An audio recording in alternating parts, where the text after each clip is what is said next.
మంచి నువ్వు చేయకపోయినా పర్లేదు, చెడు చేసే ఆలోచన చేయొద్దు. చెడు అని తెలిసినప్పుడు ఆటోమేటిక్గా మారిపో. తెలియక తప్పు చేస్తే ఆ తప్పుని సరిదిద్దుకో. తెలిసి తప్పు చేస్తే మాత్రం అది తప్పే, అది ఎప్పటికీ వెంటాడదు. అదే మంచి చేయాలన్నటువంటి ఆలోచన నీలో ఉన్నప్పుడు ఆ మంచి నీకు మంచే చేస్తుంది. ఇవాళ కాకపోతే రేపైనా. ఇమ్మీడియట్ ప్రయోజనాలు ఉండవు, వీటిలో లాంగ్ స్టాండింగ్ ఉంటాయి. దీనికి సజీవమైనటువంటి సాక్ష్యం ఒక ఉదంతం. ఒక ఆడపిల్లలు అన్నదానం చేస్తూ ఉంటారు వృద్ధులకి. అలా వాళ్ళకి తండ్రి లేడు, అంటే ఆ తండ్రి ఎప్పుడో ఇంట్లోంచి వెళ్ళిపోయాడు మతిస్థిమితం లేక. వాళ్ళకి తమ భావనలో భాగంగా సేవ చేస్తూ వస్తున్నారు. ఆ సేవ చివరికి తండ్రిని ఇచ్చినటువంటి సంఘటన ఇది. 6 సంవత్సరాల క్రితం తప్పిపోయినటువంటి తమ కన్న తండ్రిని చూసి భావోద్వేగానికి గురయ్యారు కూతుళ్ళు.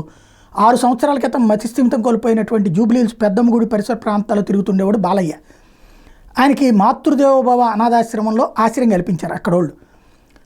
గత నెల రోజుల క్రితం బాలయ్య కూతురు దివ్య ఆశ్రమంలో అభాగ్యులకు అన్నదానం నిర్వహించడానికి వచ్చారు. అప్పుడు కన్న తండ్రి బాలయ్య కూడా తప్పిపోయాడని చెప్పింది వాళ్ళకి, ఆశ్రమం వాళ్ళకి. అందుకని నేను ఇట్లాంటి సేవ చేస్తున్నానని చెప్పింది.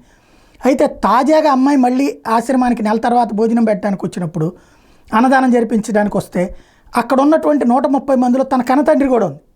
చూడగానే ఒక్కసారిగా కంటతడి పెట్టుకున్నటువంటి భావోద్వేగభరితమైనటువంటి అంశం చూసి ఒక్కసారిగా అందరూ బాధపడ్డారు. అందరూ కూడా సంతోషం వ్యక్తం చేశారు.